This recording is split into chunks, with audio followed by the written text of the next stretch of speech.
এখন আছি নদীর পাশে। মনি নদী আমার একদম কাছে, 100 হাত দূরে, 8 থেকে 9 কিলোমিটার দূরে সমুদ্র। আচ্ছা,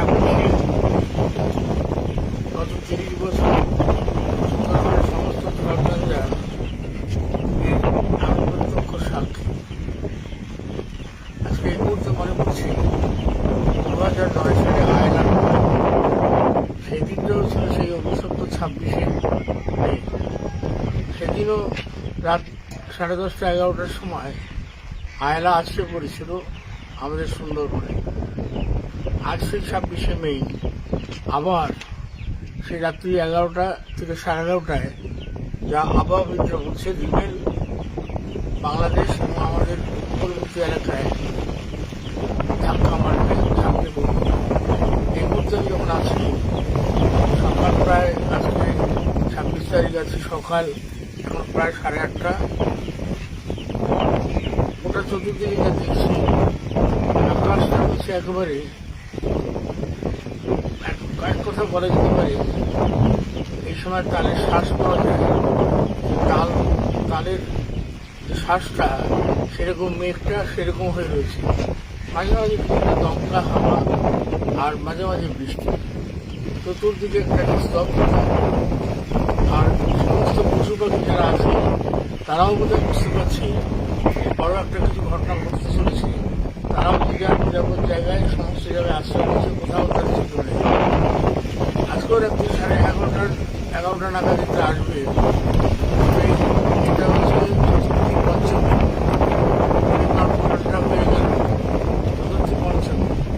আর এই রিমেল ঝড় 120 থেকে 135-এ যদি আসে, যদিচ বাংলাদেশে যাবে, সাগর দ্বীপটাকে আঘাত করবে এবং উপকূলবর্তী সমস্ত এলাকাতে আঘাত করবে। যা আবহাওয়াবিদরা বলছেন, 1 মিটার জল উঠবে। আজকে রাত্রি 11টা থেকে 12টার মধ্যে জোয়ারও থাকবে। যদি 1 মিটার জল ওঠে আর জলের যদি উচ্ছ্বাস, জলের যদি ঢেউটা বাড়ে, তাহলে অনেক বাঁধ ভেঙে যাওয়ার সম্ভাবনা থাকবে। সুন্দরবনে আবার সুন্দরবাসী আর একটা পর্যায়ের উঠবে। বাঁধ ভাঙা মানে চাষের জমি সব ধ্বংস হবে। আর ঝড়ের গতিতে যদি থাকে, বাড়িঘর ভেঙে চুরে অনেক থাকবে।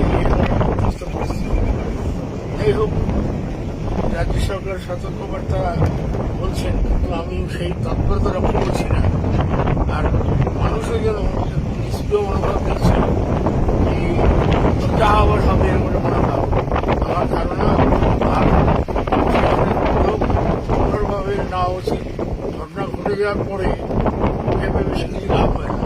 তবে আজকে এই মুহূর্তে বলতে আমি বাধ্য হচ্ছি যে আয়লার সময় 5,032 কোটি টাকা কেন্দ্রীয় সরকার বরাদ্দ করেছিল, কিন্তু সেই টাকা খরচ করতে না পারার ফলে 2014 সালে সেই টাকাটা ফেরত চলে যায়।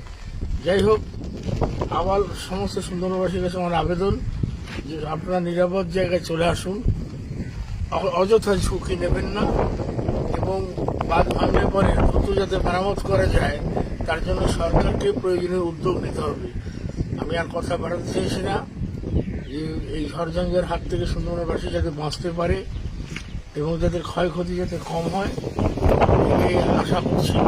আর আমি তো এখন সরকারি নেই, যতটুকু আছে সাধারণ মানুষের সাহায্যটার জন্য দুর্গত মানুষ তাদের পাশে দাঁড়াই, চিরকালে দাঁড়াই, আজও দাঁড়াই। আমি আবার সবাইকে বলছি যে আপনারা সতর্কতা অবলম্বন করুন এবং নিরাপদ জায়গায় চলে যাওয়ার ব্যবস্থা করুন।